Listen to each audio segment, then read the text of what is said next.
సమాఖ్యాతి, అతనితో స్నేహం చెయ్యాలా లేదా, లేదా అమ్మాయిలైతే ఆ అమ్మాయితో స్నేహం చెయ్యాలా లేదా అని తెలుసుకోవచ్చు. ఇక్కడే ఒక విషయం మొహమాటం లేకుండా చెబుతా. అమ్మాయిలు అమ్మాయిలతో మాత్రమే స్నేహం చేయాలి, అబ్బాయిలు అబ్బాయిలతో మాత్రమే స్నేహం చేయాలి. No boyfriend, no girlfriend, only friend అంతే. ఈ బాయ్ ఫ్రెండ్ గర్ల్ ఫ్రెండ్ అనే మాటలు దరిద్రపు మాటలు మన భాషలో ఇంకోట్లేదు. ఈ విదేశీ సంస్కృతి నుంచి వచ్చాయి.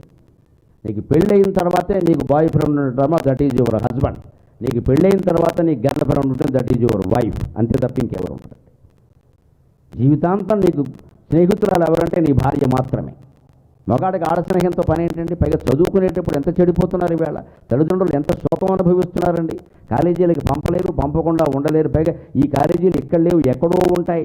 ఊటీ అంటాడు, లూటీ అంటాడు, ఎక్కడో బాగా అక్కడికి వెళ్తాం.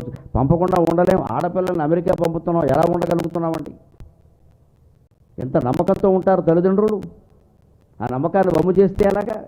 అంటే ఖచ్చితంగా ఆడపిల్లలతో మాత్రమే స్నేహం చేయాలి. No question of boy friend. మగపిల్లలతోనే చేయాలి. No question of girl friend. అదే నీతి, అదే ధర్మం. మనకి నచ్చినట్టుగా ఉండబడి ధర్మాలన్నీ.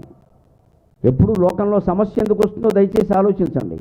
ఇష్టానికి ధర్మానికి మధ్యలో జరిగే ఘర్షణే సమస్య మిత్రమా. నీ ఇష్టం వేరుగా ఉంది, లోకంలో ధర్మం వేరుగా ఉంది, ఘర్షణ ఖచ్చితంగా ఉంటుంది. మార్చుకోవలసింది దేన్ని? లోకం ధర్మాన్ని మనం మార్చలేమండి. ఎలా మారుస్తామండి? లోకం అంతటి మనం మారుస్తామా? లోకము మోయగం ఒకటుండునే అంటాడు మహాకవి జాషువా. లోకాన్ని మనం మార్చడం, మనం మార్చుకోగలిగింది ఎవరిని? మననే. అంటే నీ ఇష్టం నువ్వు మార్చుకో.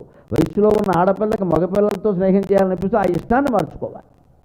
అందుకే నా ఇష్టం అనకూడదు. మగపిల్లడనే అంతే. నువ్వు మగపిల్లలు 100 మందితో స్నేహించి, నీకు ఆడపిల్లలతో స్నేహం నీకేం పని? దీనికి సోషల్ అని, సైన్స్ అని వెర్రి మాటలు చెప్పొద్దండి. చెడిపోయే లక్షణం ఇది.